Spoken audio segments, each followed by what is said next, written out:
All right, ready to go. What's up? What's up, everybody? I'm Jeff Haynes. I'm an agent here on Oahu, and just wanted to spend some time this beautiful Sunday talking about real estate in general, but also about one awesome listing of mine in particular.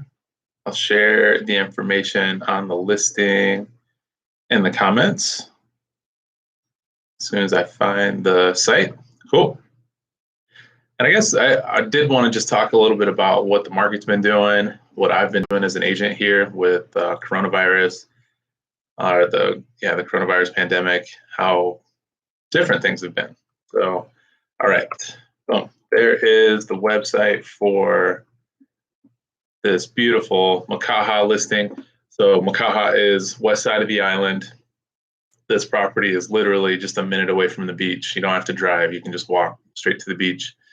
The 3-bedroom, 2-bath, single-family home built in the late 70s, totally custom home. It's been renovated and updated since then. And it's an awesome spot. It's been owned by one family for the last 30 years. And if coronavirus weren't going on right now, I'd be there doing an open house later this afternoon. But what we're doing instead is just chatting about it. So the home is priced at $689 right now, and all the information that you can look for is at this website here, 84680 Upena Street, y9.c21.com. It's a beautiful, beautiful property. As I've been spending more time there and talking with potential buyers, I learned more and more about the home. What's really cool is that the way the home was built, the interior of the home can kind of be reconfigured however you want. So there's no real load-bearing walls. There's actually posts that support the weight of the roof and the weight of the home. So the kitchen, the living room, all that could be completely reconfigured potentially. But as is right now, the home is in beautiful condition. We were just there last weekend, just tidying up and dusting and whatnot. And it's just, it's totally move-in ready. It's got all the appliances you can look for: dishwasher, fridge, washer, dryer, oven. It's got a gas oven, which is really cool. I prefer to cook with gas. There is a hot water tank, of course, and a hot tub in the backyard with this beautiful deck that surrounds the front of the property and even the sides a bit. And then it's actually a really mature, beautiful mango tree in the back as well that I hear gives off some of the best mangoes you could ask for. So we were kind of joking when we first took the listing that we would try and wait until the mangoes were right before we sold it. So we'll see about that. But if you go to the website and check out the photos, there's some beautiful photos there. You'll see things like a hardwood laminate style flooring, the exposed wood on the roof or on the ceiling. Most of this wood treated, the very high quality imported from brought over from California back in the 70s. There really was no they went out of their way to make this home as nice and as beautiful as they could. The original windows were a metal aluminum style window. They went ahead and upgraded those to vinyl. So they're easy to close. They don't rust. They don't deteriorate. No signs of termites, no signs of any pests or anything like that, which is really nice. So it's comfortable living. And one thing you'll notice is that there's no air conditioning in this home, but because it's so close to the beach, so close to the ocean, it really doesn't feel a need to. There's actually some skylights that vent any of the hot air out of the front or out of the roof. And you do get this beautiful and just comfortable breeze pretty regularly coming through the home as long as you have the windows open and whatnot. So it actually stays really nice and comfortable most of the time. And then if it gets too hot, just walk down to the beach and enjoy the ocean.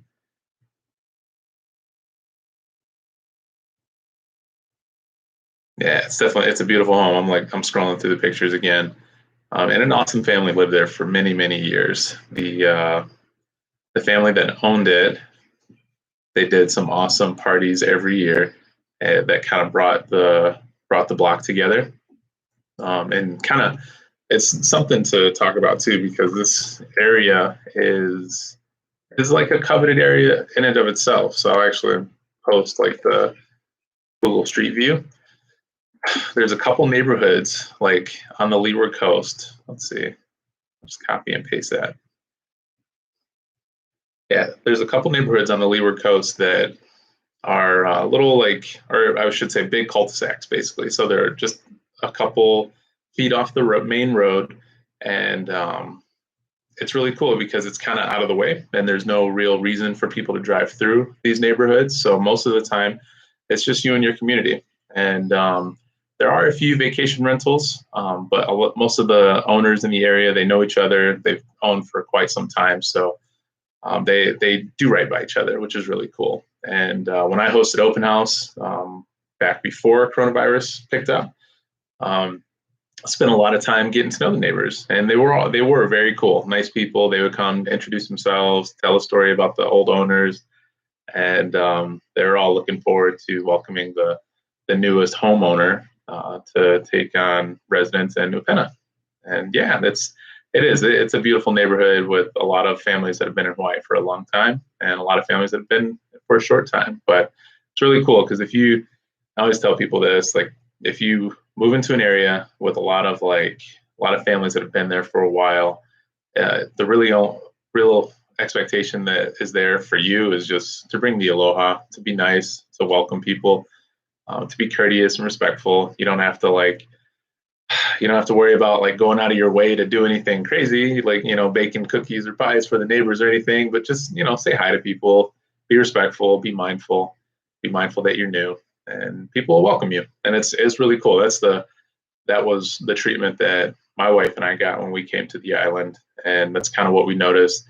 A lot of the families that we help, the families that embrace their neighbors and embrace saying hello and sharing the aloha, that concept, they're the ones that are really successful and enjoy living where they're at, which is cool. But yeah, so that home is available.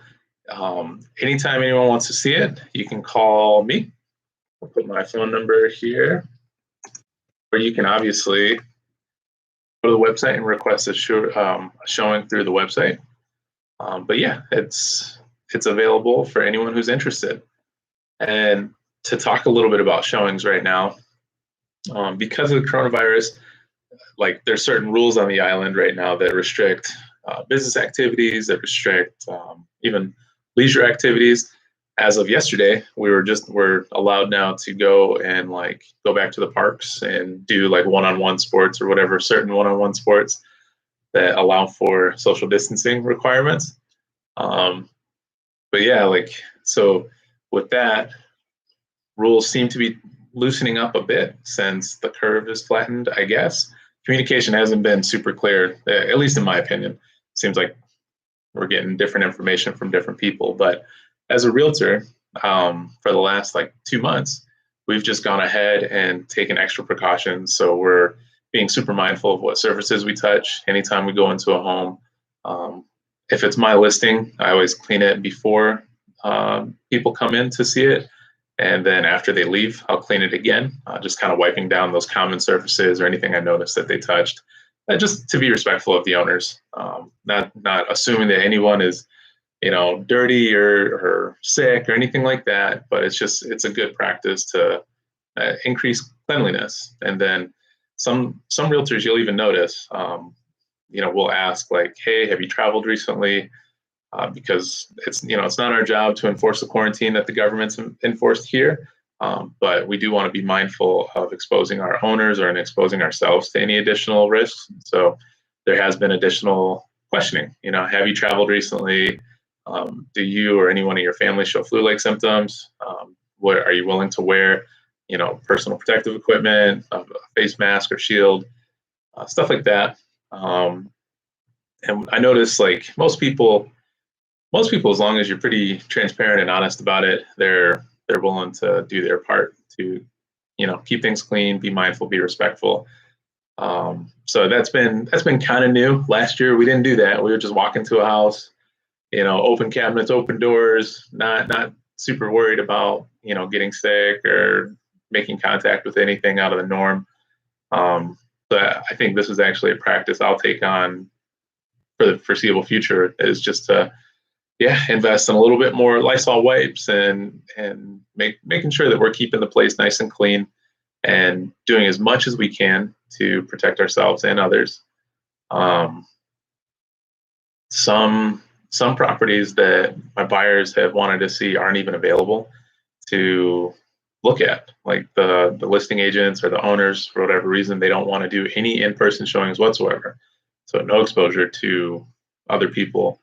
And all you can do is basically do a virtual tour. And not all virtual tours are created equally. Some people are just basically posting slideshows of their listing photos and calling that a virtual tour.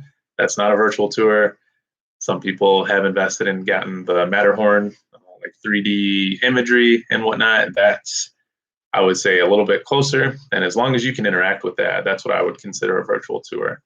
And as we see listings kind of losing, when you list a property and you see that spike of interest and then it starts to kind of tail off, that's when you introduce new marketing things and new initiatives to try and bring that interest back up. So we're actually looking at doing the Matterhorn, or doing stuff like the what is it? Is it Matterhorn? Am I saying that right? That's like a Cedar Point ride.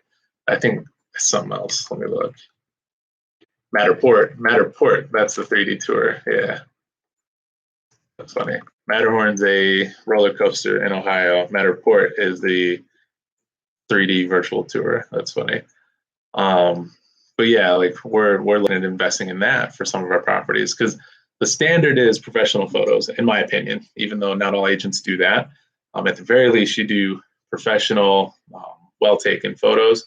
But now it seems like the standard might be moving a bit in order to get things sold and get things, get buyers the information that they need. To be totally honest, I mean, when most people purchase a home, they might see the home 2 or 3 times. They see it once for a showing. They'll see it if they submit an offer from there. They'll see it during the home inspection, possibly. And right now, a lot of the home inspectors don't want to do in-person reviews. So they'll ask the buyer to tune into like a Facebook Live or Instagram or something like that. And they'll do like a walkthrough of the inspection results that way.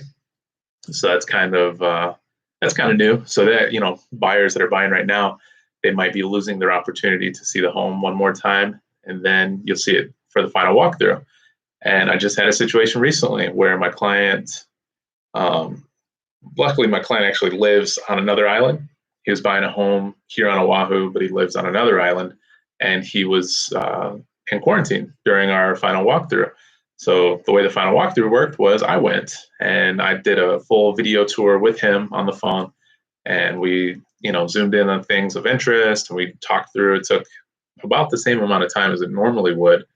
But yeah, unfortunately, he wasn't able to be there for the final walkthrough or the home inspection. But luckily, the home inspection was before any of the quarantine stuff spiked up. So the home inspection, his family was able to be there in his place, which was great.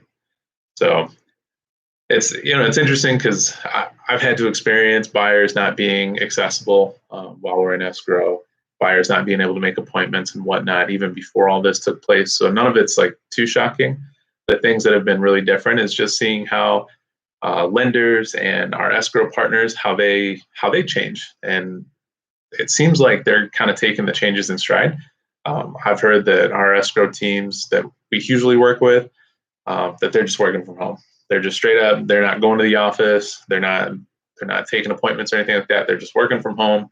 And when signings come, they're doing remote signings, or I've seen some on social media that are signing in person, but I haven't really noticed a difference. If I have a question, I email or call escrow, and they're just as responsive as they were before.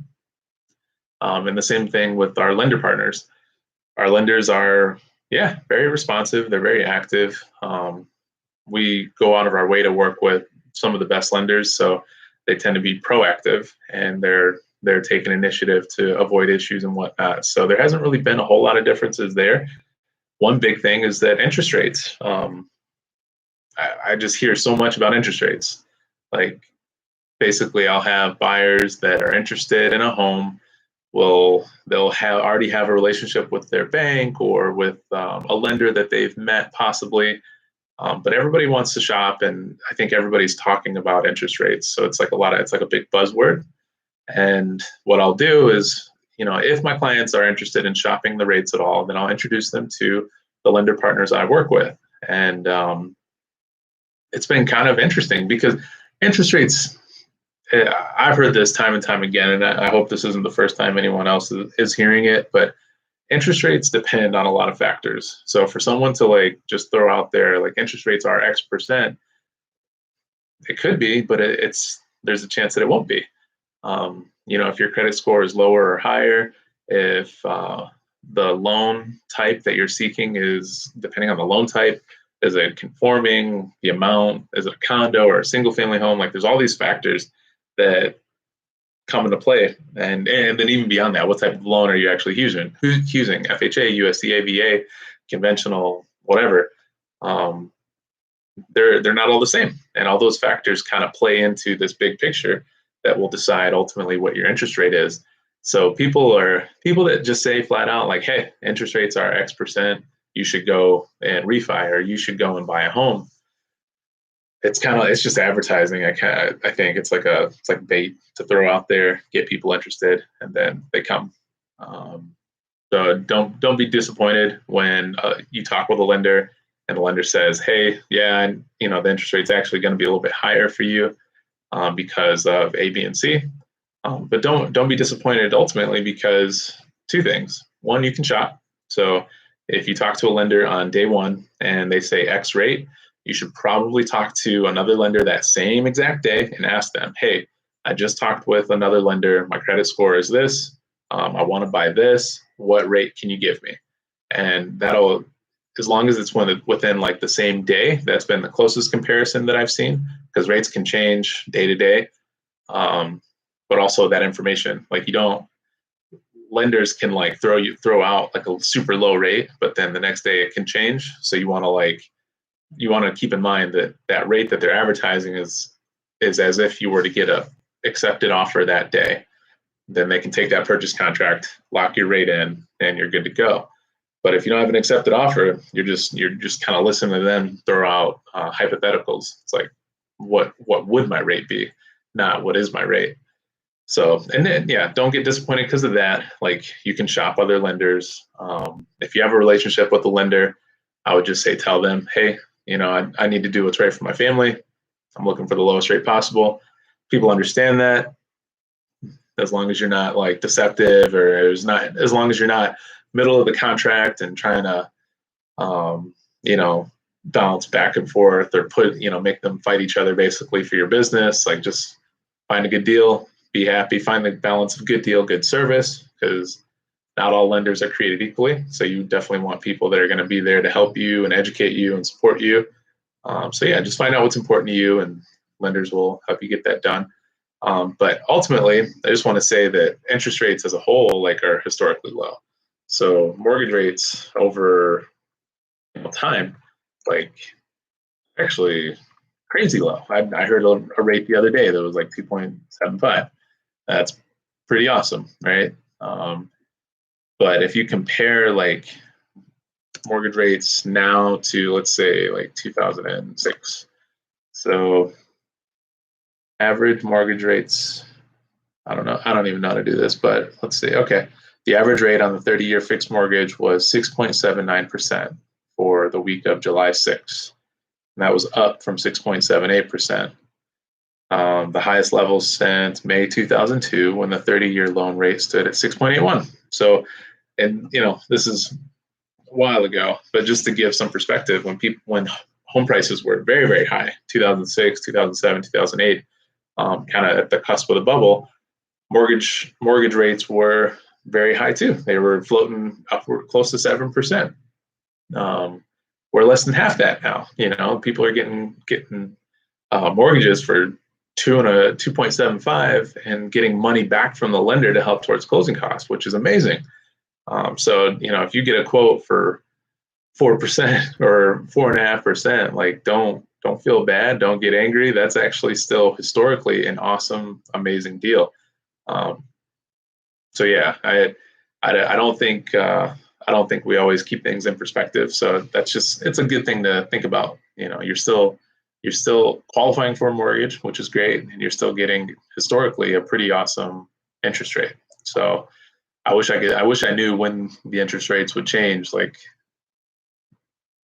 when would they go up? Because I got a lot of clients that are like on the fence. But my thought is, if you find a home that you like, that you love, that you can see your family in, that meets your needs, go and get pre-approved, go and buy that sucker. Because I would rather be in a position where you buy the home now and then 6 months rates are lower and now you refinance to a lower rate, rather than you see the home now, you wait, trying to time the market, and then interest rates go up. And because interest rates go up, it becomes more expensive to borrow money, that you can no longer afford that home.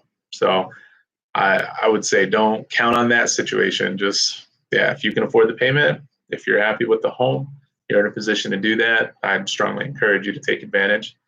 I was reading an article yesterday from Zillow that was saying that they kind of expect home values to flatten and then maybe recede about 2 to 3%.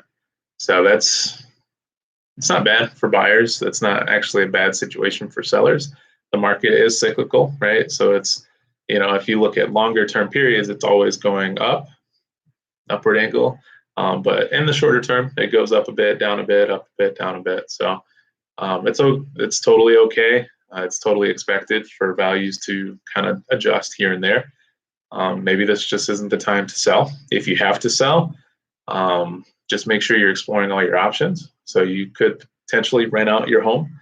There's other considerations when you rent out a home, right? Property management, they usually collect about 10% of the rent, or they charge 10% of the rent as a fee. Is that going to cover your mortgage payment? Is the rent that you charge, is that going to be able to cover your mortgage payment? Lots of considerations. Do you have to sell short, right? Do you have to get the bank to approve you're selling your home for less than what you owe on your mortgage? Lots of considerations there. That's kind of not a worst case scenario, but just it's one of those things that you definitely don't want to do if you can avoid it. Foreclosure is probably the absolute worst case scenario. And that's something that we actively work to avoid regularly. So I have conversations with clients all the time where, we see a lender sale or a bank-owned property, past foreclosure, and they're excited because they feel like they're getting a deal. But anytime we do that, I always think about the seller. I always think about the situation that they were in that caused them to foreclose. Tough.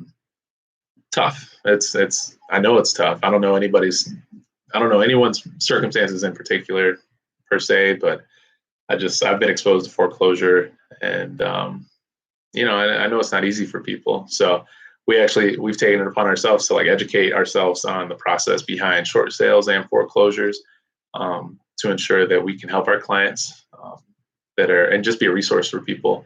We don't necessarily have to sell everybody's home, but if we can help people avoid bad financial decisions up front, that's what we try to do. So any of the families that I help buy right now, we talk about, okay, what is our short-term goal, long-term goal?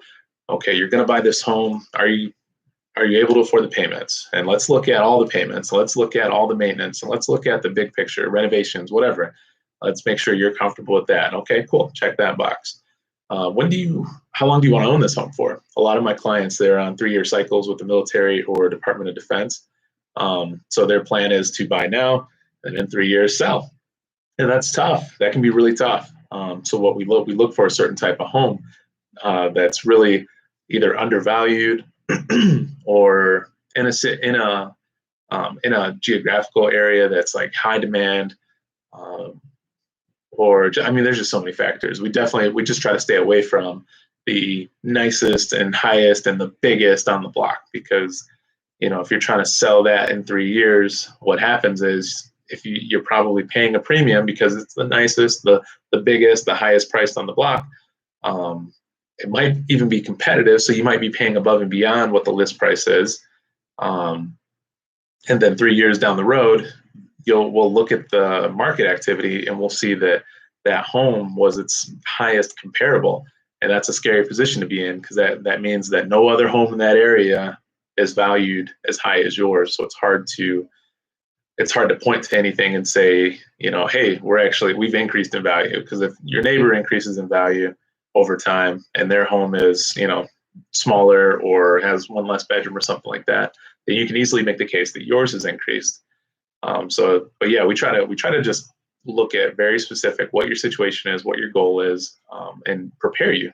So that way, if you do have to rent it out for 5 or 6 years, you know how that process looks. I could collect about this much rent. I know that my payment is about here, so I might have to come out of pocket or I might make some money.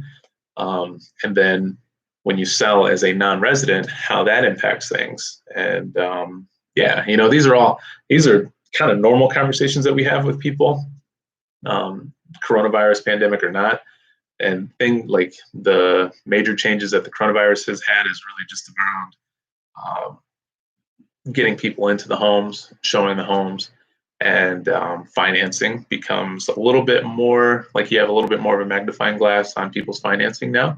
So just one example, I have a condo in Makaha that we listed at a very, very aggressive price. We wanted to get into escrow super quickly. We had 2 offers within, I want to say about 3 days. And one of the offers was cash, waiving all contingencies and closing as soon as possible. And my clients looked at that offer and said, boom, easy decision. Let's just go with that one. We don't have to do anything except sign. That's perfect. So we went ahead and accepted that offer. Within about 3 days after the stock market started to change a little bit, the buyer client almost immediately was like, hey, I don't know if I can move forward with this. I'm not sure what's going on with my job. I'm not sure what's going on with my cash. I'm kind of scared. What can I do? And we were in a situation representing both clients, and you do have to be very careful with anytime you're dealing with a situation with dual agency, you have to be very careful with your advice and what you tell people. But in general, I told the client, hey, you've got 7 days. That's your home inspection contingency. Maybe wait as long as you can, or wait the 7 days, wait 5 days, whatever, until you're comfortable and confident in whichever decision you make, whether you cancel or move forward. Ultimately, it's a tough decision, but there's other properties out there. So this was a good deal. I think a great deal. But if it's going to put you in a bad situation financially, it's going to stress you out, then it might not be worth it. And yeah, there's other properties. So, don't feel like this is it. I'm going to miss this. And, there's no more out there for me. There's other properties. We'll always find you something else. So, but yeah, that was an interesting situation. He ended up canceling about 5 days into the deal, and we went and found another buyer. So no hard feelings there. And it was actually pretty easy to find another buyer for the unit. It was valued pretty well. So, but yeah, there has been changes. There has been like people freaking out a bit because they don't know what their job status is going to be. If they're in Hawaii, it's largely driven by tourism, military. A lot of our military clients, their orders have been postponed, so we're not seeing the big spike in business that we usually see around this time, or at least I'm not. But a lot of my clients that have been kind of waiting to the side for rates to change, or maybe just in credit repair, whatever it is, they're getting to the point now where they're ready to go. So it's it's kind of cool. It's kind of freaky because things have changed so much, so dramatically. But we're still making deals happen. We're still helping people get into homes. It's now still a really, really good time based on interest rates to look into purchasing. And I'm showing a home tomorrow that was on the market for $979,000 2 years ago. I think, 2018. And we're going to go look at it tomorrow with some buyer clients. It is now for sale at $799,000. So, yeah, it sounds like that could be potentially a decent deal to take a look at. And when you pair that with awesomely low interest rates, people are saving some money. So, lots of good options out there for people. Don't hesitate to reach out, to ask questions.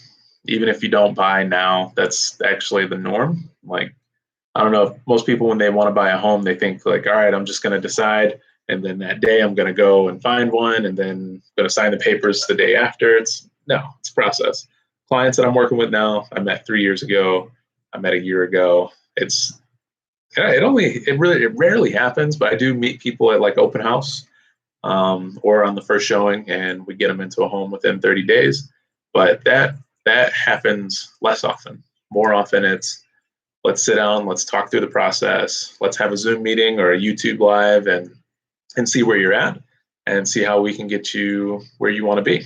So yeah, don't feel like, I don't know, don't feel pressured, but at the same time, like, start talking to people. If you think you want to buy a home within the next 5 to 10 years, start building a relationship with a realtor, start building a relationship with a mortgage lender or something like that, because chances are we can help you get into that situation sooner if that's what you want.